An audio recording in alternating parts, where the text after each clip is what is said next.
ជំរាបសួរពុកម៉ែបងប្អូនវីដេអូថ្ងៃនេះខ្ញុំនឹងបង្ហាញពីការធ្វើដំណើររបស់ខ្ញុំពីកោះម៉ាឡេទៅវៀតណាម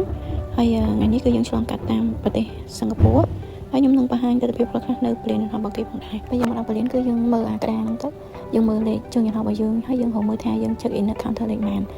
ហើយយើងឃើញហើយយើងក៏ដើរទៅរកកន្លែង check in ទៅឥឡូវខ្ញុំកំពុងតែ check in ហើយពលានគេមនុស្សច្រើនណាស់ហើយមានខ្មែរយើងមកលេងនៅម៉ាលីនឹងដែរបន្ទាប់ពី check in ហើយយើងដើរទៅរកគេប៉ុន្តែយើងត្រូវឆ្លងកាត់កន្លែងគេឆាយកាបូបឆាយបលីអេសិនហើយយើងដោយសារយើងជនបទទេអញ្ចឹងយើងវាយ passport ចេញអញ្ចឹងកន្លែងហ្នឹងគេឲ្យថតទេ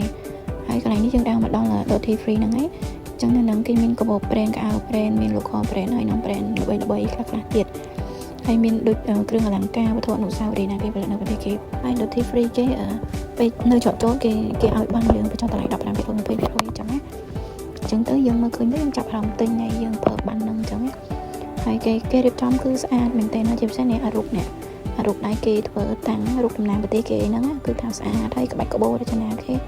មើលទៅគឺតាក់ភ្នែកមែនទែនហើយណាមួយខ្ញុំចូលចិត្តរបៀបបុរាណអញ្ចឹងទៀតអញ្ចឹងទៅយើងឃើញហើយយើងស្រឡាញ់មកយើងចង់តែថតមកយើងដល់ duty free ហើយយើងរកមើលទៅគេចង់លេងមែនហើយយើងទៅអង្គុយចាំយន្តហោះទៅ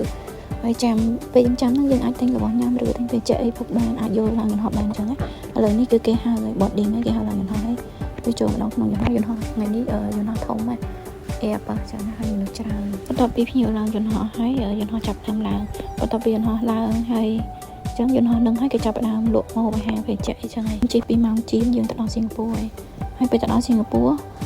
យើងត្រូវតែមើលអាក្តារ boarding នឹងម្ដងទៀតដោយសារមើលលេខ gate ដោយសារអាចនឹងដូរលេខ gate ដោយសារខ្ញុំលើកនេះគឺខ្ញុំសវត្តតែគេឲ្យមក gate ផ្សេងហើយ gate ដែលត្រូវ check in gate ដែលត្រូវ boarding នេះគឺ gate ផ្សេងគេអាចចូលមកដល់សិង្ហបុរីយើងត្រូវឆែកកាបូបឆ្លងកាត់កន្លែង security ម្ដងទៀតមិនយើងចូលមកដល់កន្លែងហ្នឹងមានដូចកន្លែងសម្រាប់អ្នកដែលគាត់ដូរជើងយន្តហោះចាំច្រើនម៉ោងចាំយូរម៉ោងអីចឹងទៅហើយចូលមកក្នុងយើងហៅមើលផ្លាកសញ្ញា gate យើងលេងមែនហើយយើងដើរទៅហើយពលានធំទលាយមនុស្សច្រើនហើយស្អាតហើយចុះទៅបន្ទប់ទឹកគឺក្លិនក្អូបហ្មង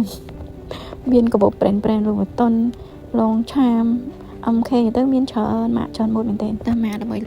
អ្នកដែលគេមកទិញនៅហ្នឹងគឺចំណេញពន្ធគឺអត់គិតពន្ធទេ